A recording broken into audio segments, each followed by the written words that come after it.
Appreciate you joining me today. I hope you're doing well. We're going to be thinking about the thief on the cross today as Jesus was crucified. Our passage, or pardon me, our hymn is Near the Cross. Jesus, keep me near the cross, there a precious fountain, free to all a healing stream, flows from Calvary's mountain. In the cross, in the cross, be my glory ever, till my raptured soul shall find rest beyond the river. We're going to look in Luke today. Luke 22, verse 32. There are also two others, criminals, led with him to be put to death. And when they had come to the place called Calvary, there they crucified him and the criminals, one on the right hand, the other on the left.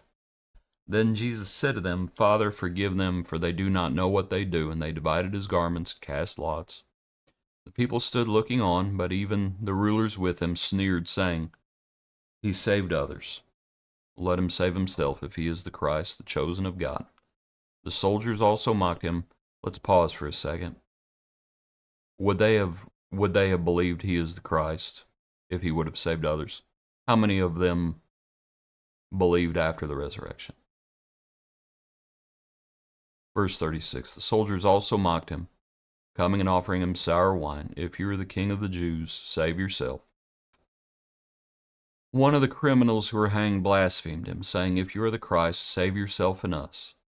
But the other answering rebuked him, saying, Do you not even fear God, seeing you are under the same condemnation? And we indeed justly, for we receive the due reward of our deeds, but this man has done nothing wrong. Then he said to Jesus, Lord, remember me when you come into your kingdom.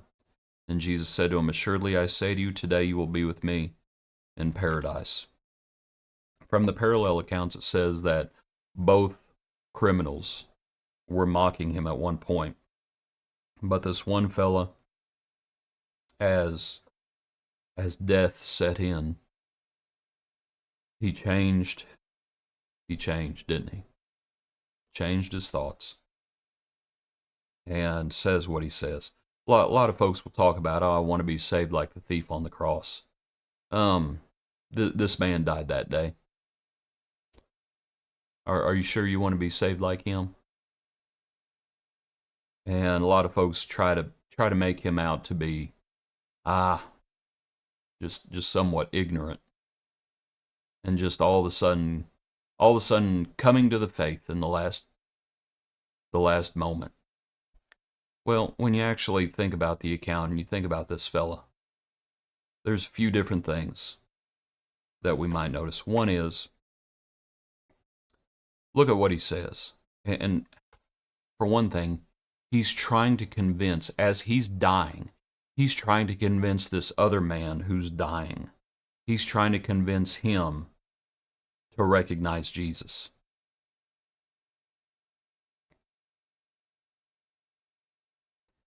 He's trying to persuade him. He's being, the word would be evangelistic as he's dying. And see, a lot of people, well, I want to be saved like the thief on the cross. The thief on the cross was thinking about others even as he was dying. See, it wasn't just about him. The other man says, save us. The other man says, if you are the Christ, save yourself and us. Do you think the other man really cared whether he saved himself, or was it really just us? Or do you think it's really just me? Do you think he really cared about anybody else? But the other did care about him. Do you not even fear God? This man had godly fear. He had godly fear. That's first. Not only did he have godly fear, and I'll just leave it up on the screen, not only did he have godly fear, he understood, he says, seeing you are under the same condemnation. He understood justice. He understood the wages for their actions. He understood that, and he recognized that. He's not looking to be taken off the cross in that sense. And we indeed justly, for we receive the due reward of our deeds. But this man has done nothing wrong. He recognized, he knew that Jesus was innocent. Now, how did he know that? This man has done nothing wrong. He knew the Lord was innocent. He calls him Lord. In verse 42, he calls him Lord. There has to be some knowledge before this of who Jesus is. Because if you're listening to the crowds are just making a mockery of it. He says, Lord, remember me when you come into your kingdom. So he has some recognition that he's the Messiah. And he understands, and he has some recognition of the kingdom. And he has faith that this is not the end. He has faith that when he dies, that is not the end. Remember me when you come into your kingdom.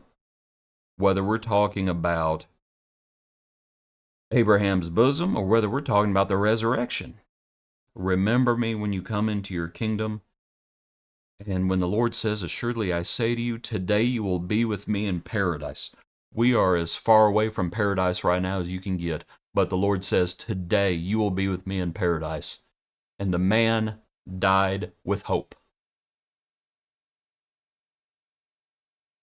The man died with hope. And you know what else the man saw Jesus die. Jesus was the first one to die, because you remember when the soldiers come around and Jesus has already passed. He's already passed. And they break the legs of the others. He saw Jesus die. But this man was able to die in hope because of Jesus. Appreciate you. Hope you have a good day. Losing sun here, pardon me, it just got real dark, didn't it? Got real dark. Appreciate you. Join us tomorrow for another portion of our daily praise.